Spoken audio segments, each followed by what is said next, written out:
Welcome back to my channel, everyone. This is Becca B, and I am the Book Dragon. I'm actually going to jump back to last month. I went on a journey to the magical land of my favorite place in the world, Pasadena, to have my beautiful instrument, my beautiful harp, repaired. The rivet, unfortunately, in the lower C cannot be repaired. I thought to myself, well, what was I going to do for the rest of the day after I left? So I decided to walk through the portal to the magical land of Vroman's bookstore. Again, to do some more browsing, but I'm also here to show you what I got that very day.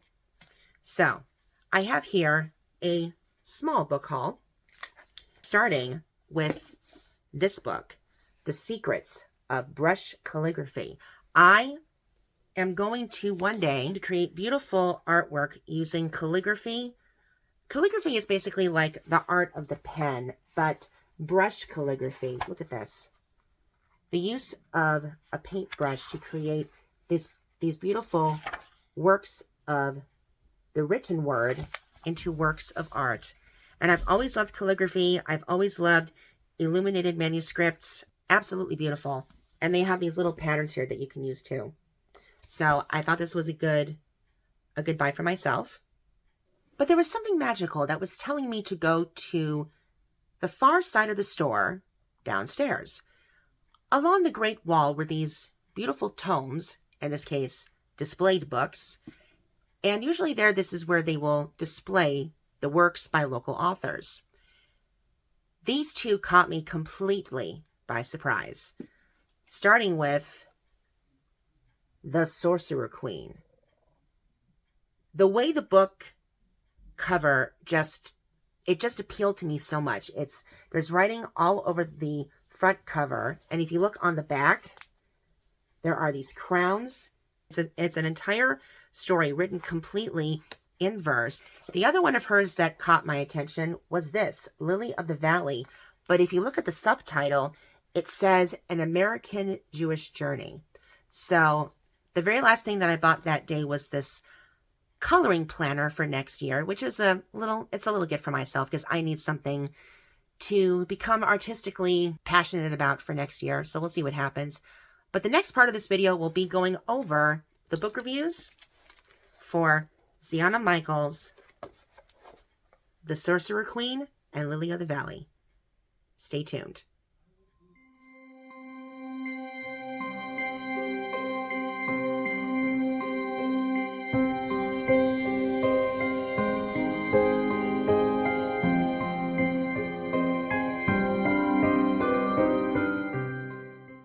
Let's begin with Xianna Michaels' Lily of the Valley. First of all, I have heard the phrase Lily of the Valley several times, and I was wondering to myself, well, what exactly is the source of the Lily of the Valley? First of all, if you're talking about the plant, it is a type of perennial, and it is native to Eurasia and North America. It usually grows in a densely populated area with in like a temperate climate. Another source of the Lily of the Valley is the biblical source. And I thought that it came from the New Testament. It doesn't. It actually comes from the Song of Solomon, which begins, I am a rose of Sharon, a lily of the valleys. The superstition is that the Lily of the Valley is supposedly to protect gardens from evil spirits. Let's get on with the book review. So Lily of the Valley, An American Jewish Journey, tells the story in verse. It is considered a novella because it is it's no more than about 61 pages for the entire story. Each part is the name of each of the 5 women from the 5 different generations. The name Lily is given to 3 of the women, beginning with Lily, then Molly, back to Lily again, to Maxine, and then back to Lily. And there were just a few things that I wanted to point out from this beautiful story. Again, this is a story that is written completely in verse. It does end in rhyme. But what I loved about it, first of all, is that all of the illustrations are created by Xianna Michaels herself. She's a calligrapher And what she does is that she creates and teaches poetry, art, and verse fairy tales in the pursuit of spiritual connection. So there's almost like a religious aspect to each of her works. And so far, I've only read 2 of them. I've yet to read her other book, The Alchemy of Illuminated Poetry. Oh, the name just sends shivers down my spine. Oh, beautiful. But I love all of the illustrations. And each chapter begins with, like this one, for instance, you see the S, but look, if you look carefully, it's a sewing machine. Each of the 5 generations of women were taught how to sew. So the first one begins with extermination of Jews in Russia and their deaths by the Cossacks and the pogroms. And there was this quote here that I really, really loved that said, when Lily with her sister Basia went heartsick until they saw the statue and someone told them what it meant. They can't just hunt you down and catch you or burn you out like rats and ants. In America, everyone has a chance. And the reason why I love that quote is this book actually represents what's happening now. It happened in 2016 with Trump as the head of the country. And that is his plan again as a president-elect for 2025. It's really scary. But when you come to America, you are here to start a life anew. You have either come here because the country that you currently are in, the government is corrupt, or you are dealing with people who are killing other people right and left. You've been threatened, and people seem to want to come to America because America is the land of promise. It promises the American dream of the freedom of education, being able to, especially for girls from foreign countries who come here because their education in their countries is not for them. If they're even caught being educated, they could be killed. And that is just, it's heartbreaking, it's shocking, and I'm in complete disbelief. But I remembered something from Whoopi Goldberg in her performance in Back to Broadway, her character of Fontaine. You know, this is when she was discussing her whole spiel with going to the Anne Frank house in Amsterdam. And she was looking at all these pictures. She was looking at the pictures of Europe before the war, during the war, and after the war.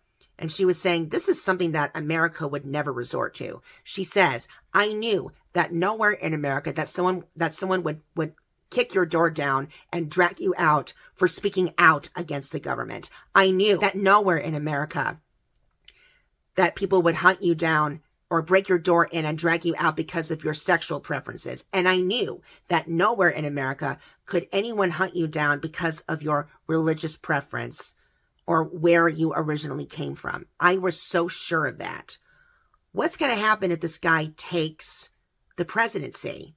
What's going to happen if people do not stand up to protect immigrants who do have their paperwork, who came here legally? But what about those who escaped from the brink of death? And it's like, you know, people can only wait for their papers for so long, or that maybe they don't have the proper resources. And for my students back then who were part of the DREAM Act, I did discuss this in the other recording, but again, it's this fear of people that are going to be dragged from their homes for not coming here with their legal documents. But it's like, why tear families apart? And now the deal is, now there's a rumor, I'm not sure if this is true, that if one person in the family is not a citizen, the whole family has to go back. That doesn't make any sense. That is not the American way. And don't forget, America was made up of immigrants. Watch Hamilton if you don't believe me. Immigrants, we get the job done. what they should be looking to is kind of like what England is going through right now. And I follow people like Douglas Murray, for instance.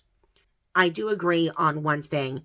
If you come here trying to infiltrate your country's laws over American laws, over how things are done here, you're going to get in big trouble.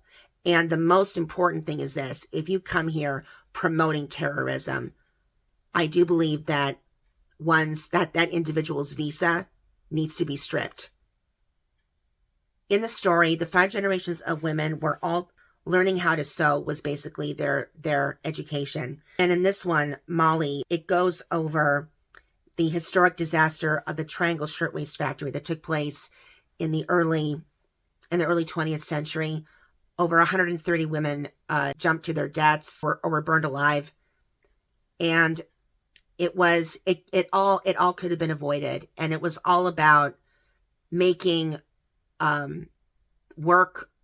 workplaces safer for those that were living off the lowest of wages. I actually just finished watching this British series that I had never heard of called The House of Eliott.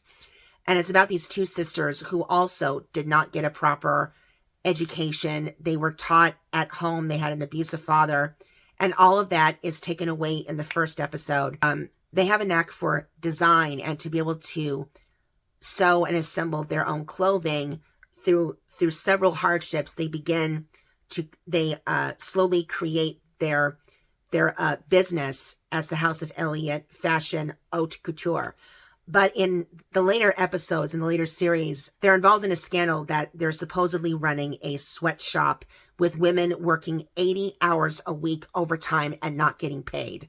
So, unfortunately, this was the case when it came to women in these garment factories, and the Triangle Shirtwaist factory had it not been for the disaster, who knows how the working conditions of women working in garment factories could have possibly changed at all.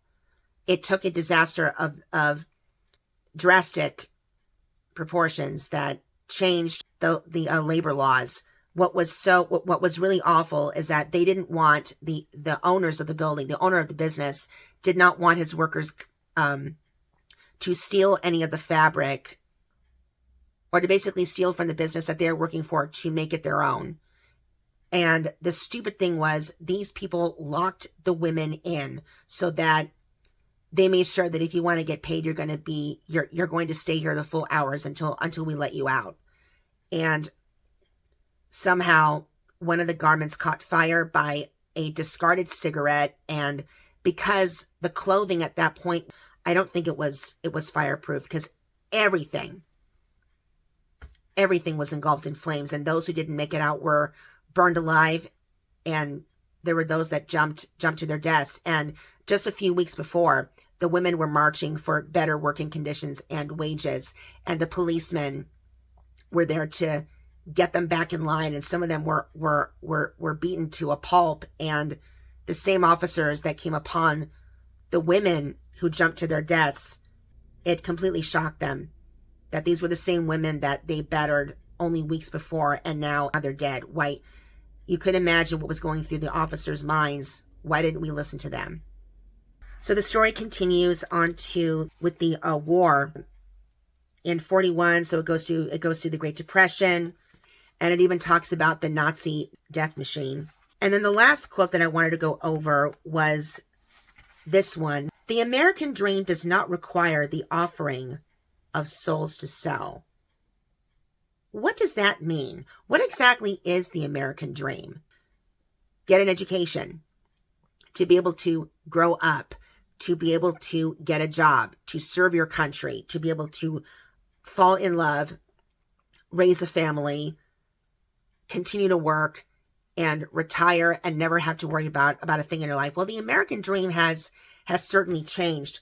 But what does that mean? Does not require the offering of souls to sell. How would you interpret that? I've pondered on this myself. To me, it means we shouldn't have to sell ourselves. We shouldn't have to sell what is within us in order to achieve the American dream. We shouldn't have to, when it says offering of souls to sell, there's two ways that I can interpret that. One, the soul, the very spiritualness of a person. We are not required to give up our spirituality in order to achieve the American dream. Or the other one is, like, if you've heard the phrase souls on board, it means the number of people on board, whether it be a plane or a train. That's what it refers to, the number of people. We are not required to work ourselves to death in order to achieve the American dream. We should be able to achieve it because we have the passion to do it. So that is something to really consider. I love the book. Everything is written in verse. The only great novel that I ever read that I truly loved was Brad Lighthouser's Darlington's Fall. And that is an entirely different story in itself. But I absolutely I love this one. This was a, I don't want to say it was a quick read, because when it comes to the poetic verse, it does require you to think outside the box. And to me, this was like a little mini movie, mini documentary of the 5 generations of women all the way up to the last. So check out Lily of the Valley, An American Jewish Journey by Xianna Michaels. One of my favorite films is The Sleeping Beauty. It was also one of the great ballets that I have a recording of. But I love the animated cartoon because the Disney films at that time, they would open the film with the book, whether it be Snow White, Sleeping Beauty, Cinderella, Pinocchio, and you would start with these beautiful, they basically were like illuminated manuscripts for the taking. And The Sleeping Beauty, for me personally, is my absolute favorite. The scene that I'm going to quote from begins with the 3 fairies, Flora, Fauna, and Merryweather. And so, when they bring Aurora back to the castle when she's turned 16, they cast a spell, a symbol of thy royalty. A crown to wear in grace and beauty, as in thy right and royal duty.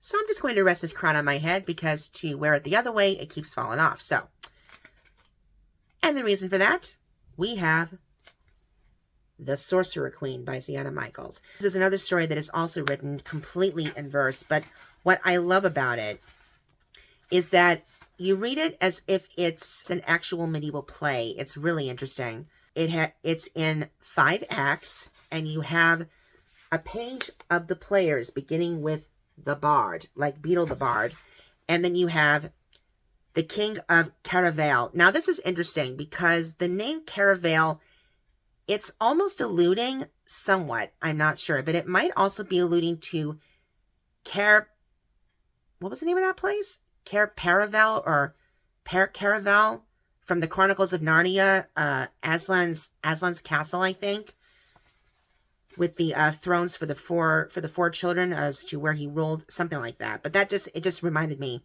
so much of that particular place. Then we have, so it's King, and I really hope I get the guy's name right. So King Sagan is the King of Caravaille. Lord Shin is advisor to the king. The king has 3 nephews. He has no son of his own. Keep that in mind. Then only 2 of them have wives except for Sky. And then suddenly what's happening is that Caravaille has been under this curse of Orianna, the queen before whose husband was killed. And she had a daughter who mysteriously disappeared with the nurse. Orianna, upon her death, laid a curse upon the castle and all its inhabitants. And what I love about it is that each chapter begins as if it's the beginning of a new act. And I just find that absolutely fascinating. And I'm just going to read to you this part here. It basically lays the foundation as to how the story is going to unfold. My curse be upon this murdering band. For 60 years and more, that every time the crown must pass, the nobles go to war. No queen shall bear a king, a son. The heir will be in question. Thus will blood and chaos come before each new succession. So Saigon in this case has been pondering the riddle of this ancient curse from so long ago. All of the illustrations are done by the author herself. And basically what's happening is that the king is trying to crown the next heir. He does not have a son of his own. He has his 3 nephews. And one by one, the first 2, just before they are crowned king, they are interrupted. 3 of these players are animals. The first one that attacks the first nephew is called Widya, a kestrel. The second one that harms the second nephew is Hark, a cat. And Sky, who does not have a wife of his own yet, is injured by the third beast called Graylin, a wolf.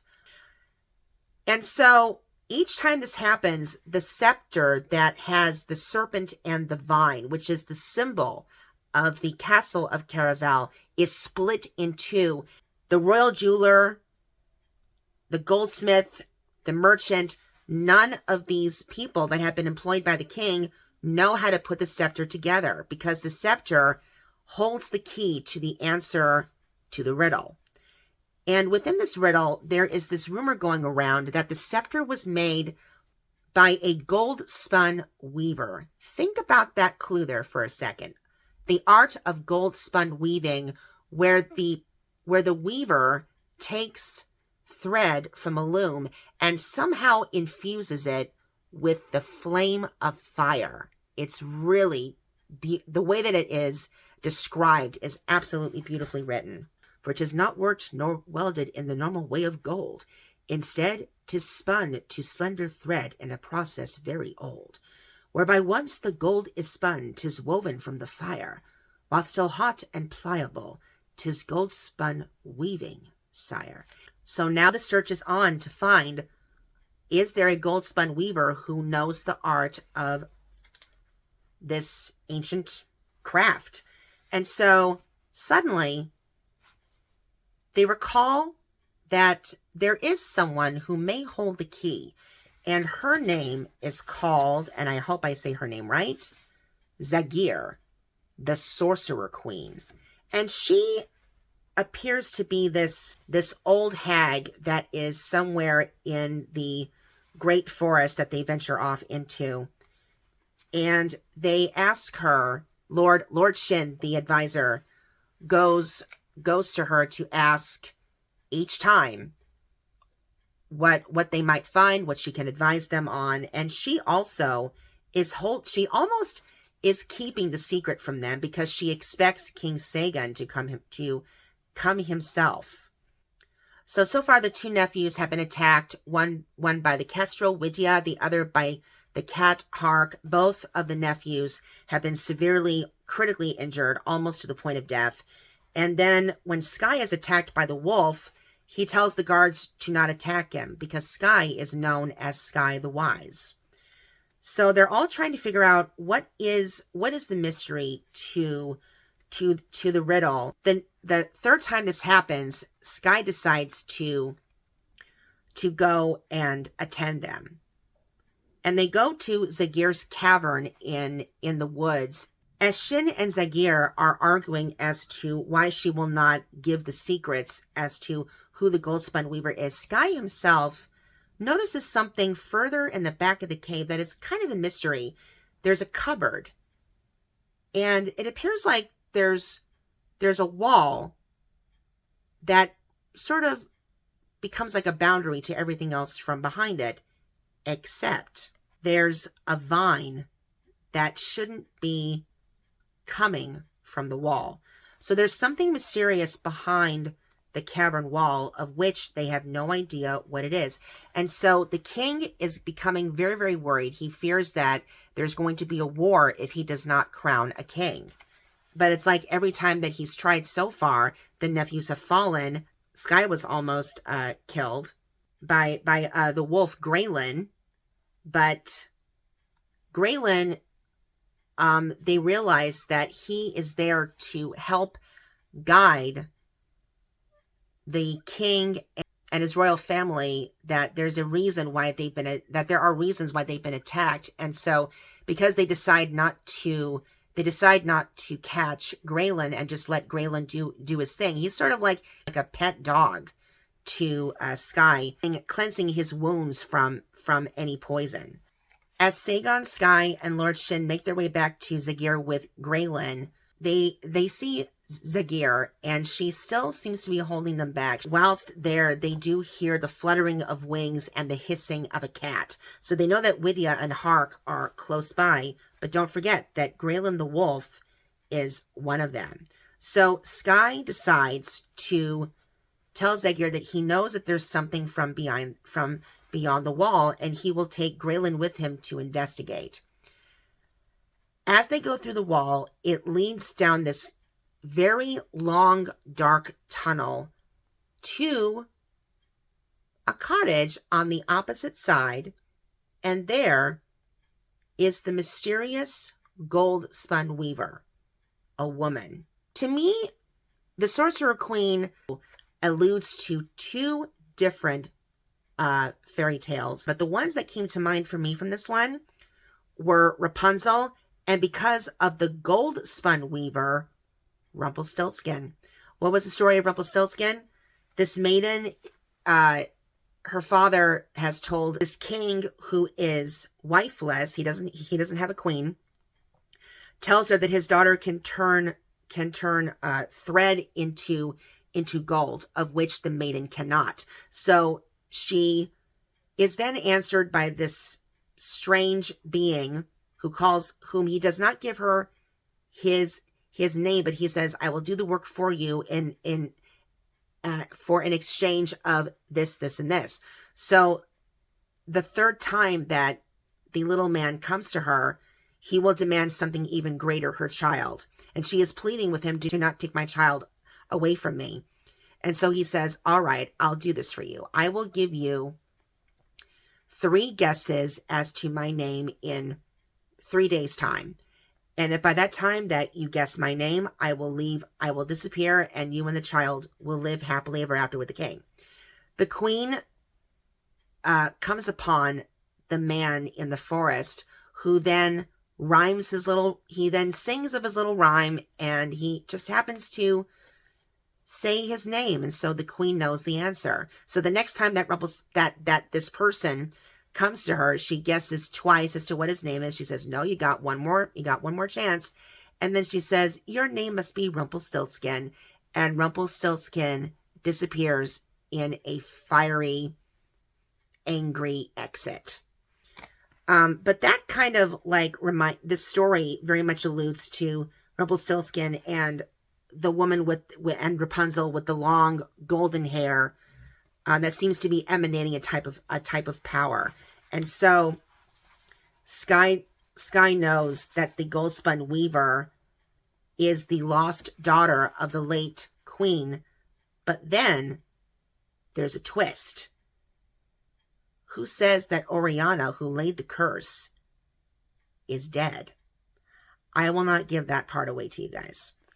If you want to find out, read this beautiful medieval story, The Sorcerer Queen by Xianna Michaels. I loved it so much, and I definitely recommend it. Those of you that are if you love Game of Thrones, you definitely will love this one. So check it out.